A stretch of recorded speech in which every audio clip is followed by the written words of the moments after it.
all of that, how did she feel? Some. អញឆ្លងកាត់អាសកម្មភាពគេតម្លាក់គ្រាប់ចឹងអញមានអារម្មណ៍មិនដែរHey. ហើយអាណិតពូគាត់ទៅលើភ្នំហើយខ្ញុំចេញមកទៅខ្ញុំហើយខ្ញុំខ្ញុំអាទី24ហ្នឹងឆ្លាប់លើឆំគ្រុបណា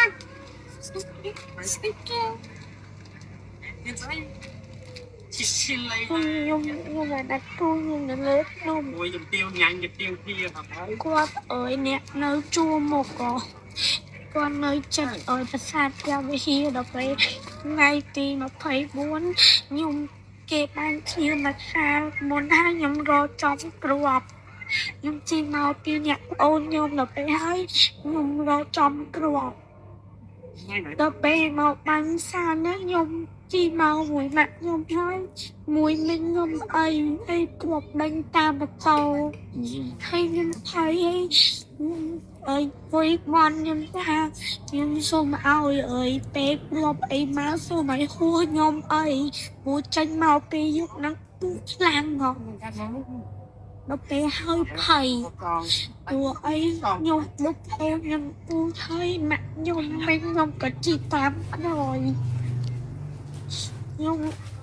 ខ្ញុំខ្លាចខ្ញុំបន់ឲ្យពូខ្ញុំស្ដាប់ទៅភាពព្រោះឥឡូវវាកំពុងដាត់ទុកនៅចិត្តពូខ្ញុំទៀតខ្ញុំឲ្យពូខ្ញុំសុវត្ថិភាពហើយឲ្យការពារព្រំដែនកុំឲ្យសៀមយកទឹកដីបាន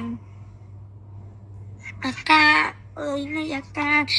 នេះខ្ញុំស្វាតតាំងពីថ្ងៃគេបាញ់ដវងដល់ពេលខ្ញុំខំសង្ឃឹមថាខ្ញុំទៅផ្ទះវិញគេលែងបាញ់ទៀតដល់ពេលហើយមកបាញ់ទៀតខ្ញុំខ្លាចខ្ញុំអត់ចង់ហ៊ានទៅផ្ទះទេ